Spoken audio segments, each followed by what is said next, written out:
नमामि धम्मं नमामि संघं नमामि।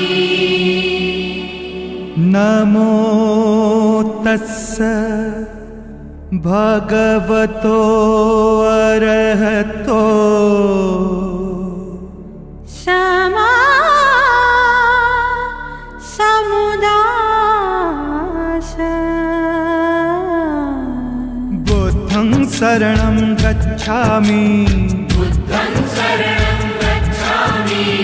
धम्मं शरणं गच्छामि संघं शरणं गच्छामि।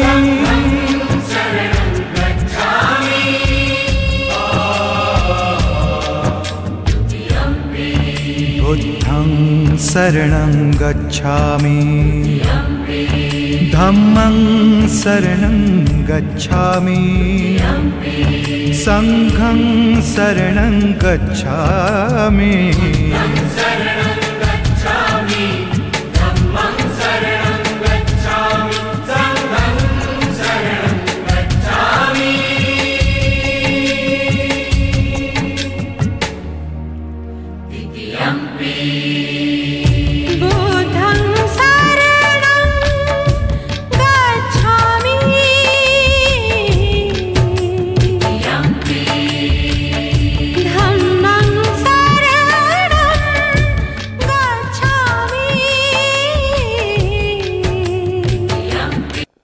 सर्व भारतीय समाजातील जनतेला कळविण्यात अत्यंत आनंद होत आहे की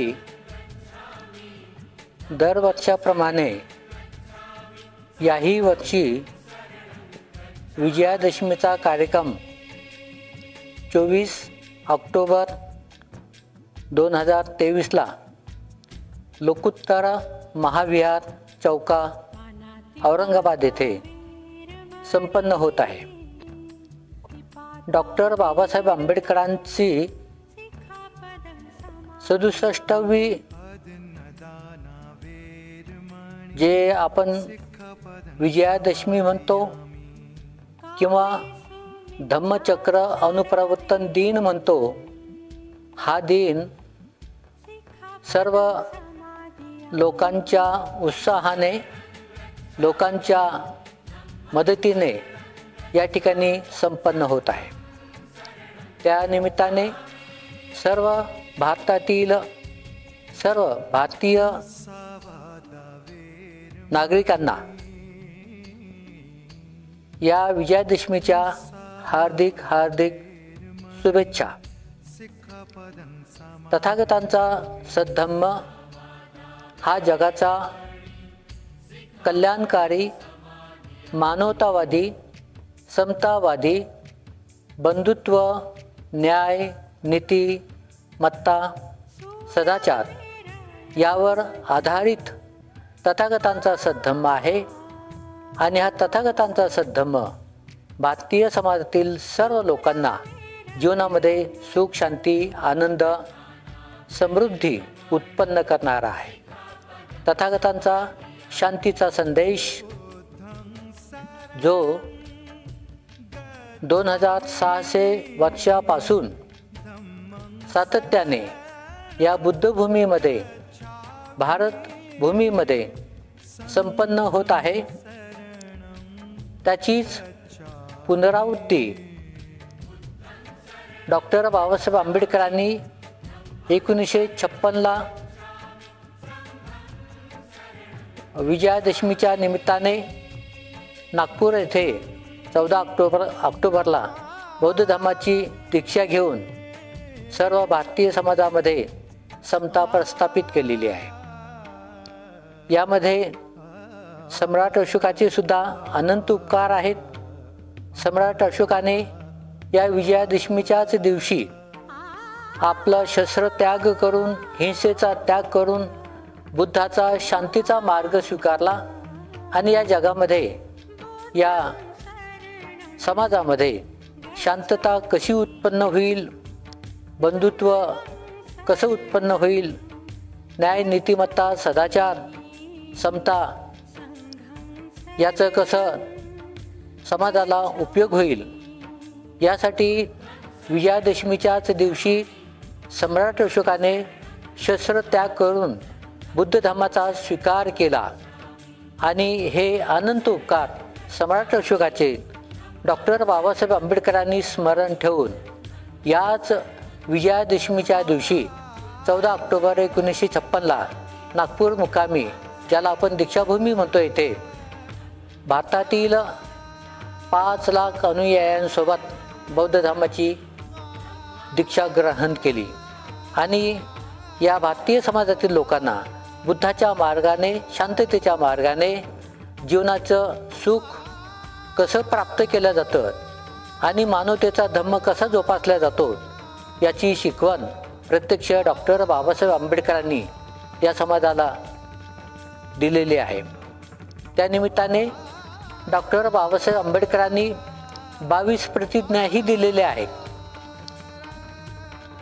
त्याच अनुषंगाने 24 ऑक्टोबरला येणारी जी विजयादशमी आहे, त्या विजयादशमीच्या निमित्ताने लोकुत्तर महाविहार येथे पूजनीय भिक्खू संघाचं धम्मप्रवचन सकाळी 10 वाजेपासून चालू होईल.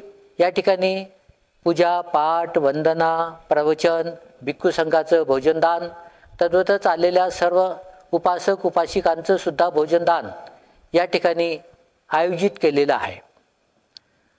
या कार्यक्रमामध्ये जे जे काही शांततेचा मार्ग समर्थन करतात जीवनामध्ये, त्यांनी तथागताचा संदेश, उपदेश, मानवतावादी संदेश, कल्याणकारी संदेश ध्यानात घेऊन आपणही बुद्धाच्या मार्गाने या जगामध्ये शांतता प्रस्थापित करण्यासाठी प्रयत्न केले पाहिजेत. आज आपण बघतोय आपल्या आजूबाजूला रशिया, युक्रेन याच्यामध्ये युद्ध चालू आहे. तद्वतच पॅलेस्टाईनी जे काही देश आहेत, अरब देश आहेत, हमास, इतर जे काही मुस्लिम देश आहेत, मुस्लिम देश आणि बाकीचे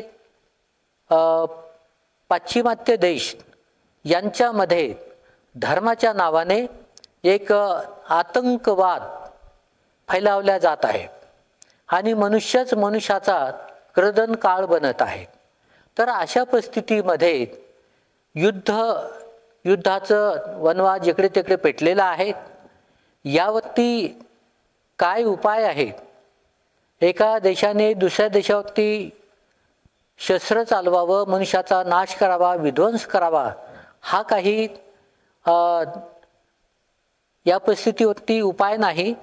तर माणसाने खऱ्या अर्थाने माणसाची किंमत ओळखून, माणुसकीचा धर्म जोपासून, मानवतावादी तत्व समोर ठेवून माणसाचं रक्षण करायला शिकलं पाहिजे.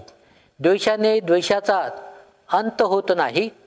द्वेषाने क्रोधच उत्पन्न होतो, दुश्मनी उत्पन्न होते आणि त्या द्वेषामध्ये सर्व जग होत पळून निघत असतं. तर माणसाला जर खऱ्या अर्थानं वाचवायचं असेल, रक्षण करायचं असेल, मानवतावाद जोपासायचा असेल, तर बुद्धाच्या मार्गाशिवाय या जगाला कोणताही दुसरा उपाय नाही किंवा दुसरं कोणतंही साधन नाही आहे. म्हणून तथागतांचा जो सद्धम्म डॉक्टर बाबासाहेब आंबेडकरांनी विजयादशमीच्या दिवशी स्वीकारलेला आहे, त्या सद्धम्माचं पालन करण्यासाठी, त्या धम्माचं चिंतन मनन करण्यासाठी, आचरण करण्यासाठी सर्व लोकांनी लोकुत्तर महाविहार येथे उपस्थित व्हावं. सकाळी 10 वाजेपासून तर सायंकाळी अगदी 7 वाजेपर्यंत धम्मप्रवचन, धम्मदेशना, वेगळे कार्यक्रम या ठिकाणी आयोजित केले जातील. आपण सर्वांनी या कार्यक्रमामध्ये सहभागी व्हावं आणि मानवतेचा धम्म जोपासण्यासाठी, वाढवण्यासाठी, प्रचार प्रसार करण्यासाठी आपल्या जीवनाचे योगदान हे प्रत्येकाने द्यावं आणि आपल्या जीवनाचे महान कुशल कर्म करावेत की जेणेकरून माणसाच्या जीवनामध्ये जे काही भय, भीती, चिंता, दुःख, शोक उत्पन्न होत आहेत युद्धाच्या नावाने, त्यापासून त्या मानवाला थोडासा रिलीफ मिळेल, थोडासा सुखावा मिळेल. तर आपल्या सर्वांचं कर्तव्य आहे, येथे जात पंथ धर्म ह्या गोष्टी महत्त्वाच्या नाहीत, येथे मनुष्य महत्त्वाचा आहे. माणसाने माणसाचं रक्षण केलं पाहिजे, माणसाने माणसाच्या भूमीमध्ये येऊन माणुसकीचं दर्शन घडवलं पाहिजे, मानवतावाद जोपासला पाहिजे आणि मानवाचं रक्षण करून एकमेकाची सेवा केली पाहिजे, एकमेकाला दुःखापासून मुक्त केलं पाहिजे. हे माणसाच्या जीवनाचं सर्वोत्तम अतिउत्तम असं ध्येय आहे आणि ते ध्येय तथागतांच्या उपदेशाने आपण संपन्न करू शकतो. यासाठी सर्वांनी या गोष्टीबद्दल चिंतन मनन करावं आणि मानवतेचा धम्म जोपासण्यासाठी, मैत्री शांती जोपासण्यासाठी, बंधुत्व जोपासण्यासाठी आपले योगदान द्यावं, एवढीच सर्वांच्या प्रती एक मंगल कामना आहे आणि हे सर्वांसाठी आवाहन आहे. सर्वांचे धन्यवाद.